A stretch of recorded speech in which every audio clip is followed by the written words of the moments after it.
à Michel Lévy et Arno Münster.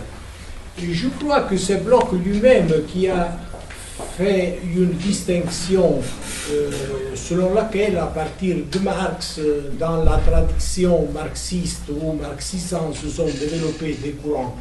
Le premier courant à l'enseigne du réalisme politique et peut-être même de la réalpolitique, et le deuxième courant à l'enseigne de l'utopie et quelquefois même du messianisme.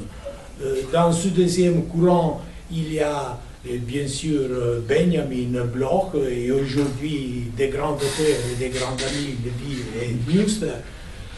Peut-être je n'ai pas besoin de préciser que j'appartiens plutôt au premier courant. Et alors je me trouve mal à l'aise lorsqu'on fait la comparaison entre ces deux courants, parce que pour ce qui concerne le premier courant, le courant à l'enseigne du réalisme politique ou même de la réalpolitique, on a fait le bilan historique. Oui, on peut discuter le bilan historique, mais il y a bien sûr la terreur stalinienne, etc. Peut-être on n'a jamais fait, que je sache, un bilan historique de l'autre courant, du courant messianique ou utopique. Et alors, la question c'est si nous pourrions essayer de faire ce bilan historique. Je me pose la question, lorsque Bloch, dans la première édition de l'Esprit de l'utopie, s'attend des soviets la transformation du pouvoir en amour. C'est une citation. Dans la deuxième édition, Bloch va chanceler cette phrase.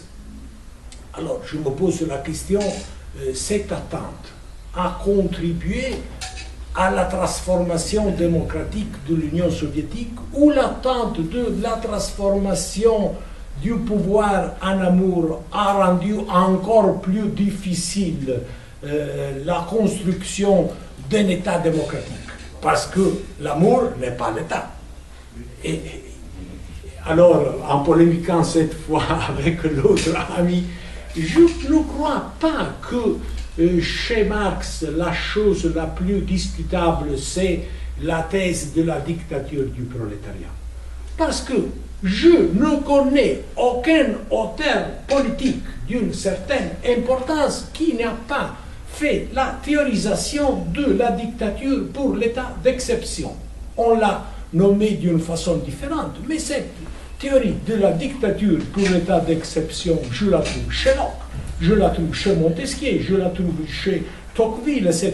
Je pourrais citer beaucoup de textes, mais ce que je trouve très discutable chez Marx, c'est bien sûr la thèse de l'extinction de l'État, parce que c'est bien sûr cette thèse qui a rendu, cette thèse qui est utopique, qui a rendu plus difficile le développement démocratique. Parce que la démocratie, c'est l'État, ce n'est pas la disparition de l'État. Et nous pourrons faire une considération générale. Chez Kant, nous trouvons la thèse de la paix perpétuelle. Chez Hegel, nous ne la trouvons pas. Mais aujourd'hui, les guerres sont conduites au nom de la paix perpétuelle. Avait déjà commencé Wilson dans la Première Guerre mondiale, et aujourd'hui, les guerres sont faites au nom de la paix. Peut-être les ministères des Affaires étrangères ou de la Défense peuvent se nommer ministère pour la paix perpétuelle, parce que c'est, bien sûr, c'est un mensonge, mais... Et peut-être une dernière considération.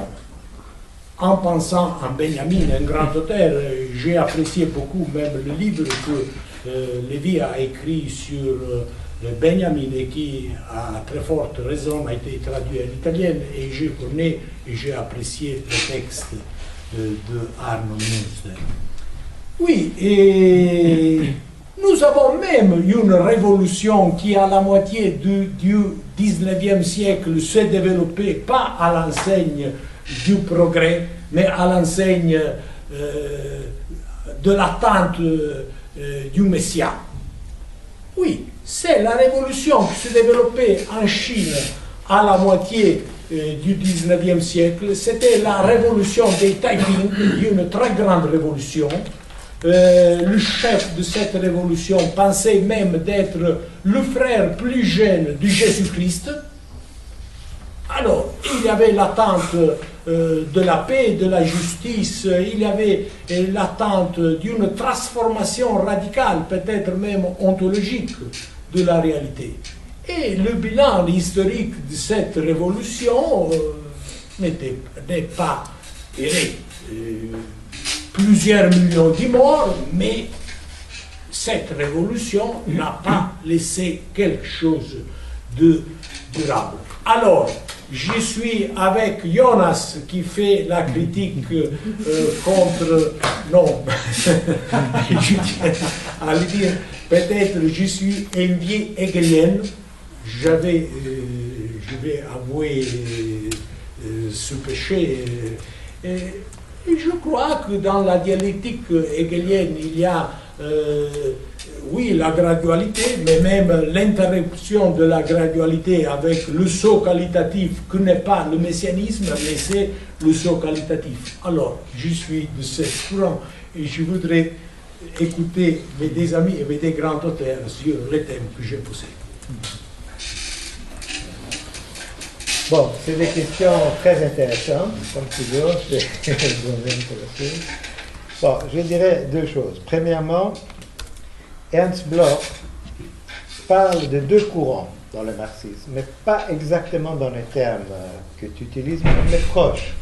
Il dit que dans le marxisme, il y a un courant froid et un courant chaud. Je ne sais pas si tu pensais à ça. Bon. Mais qu'est-ce que dit Ernst Bloch? Il dit quelque chose de très juste, de très dialectique.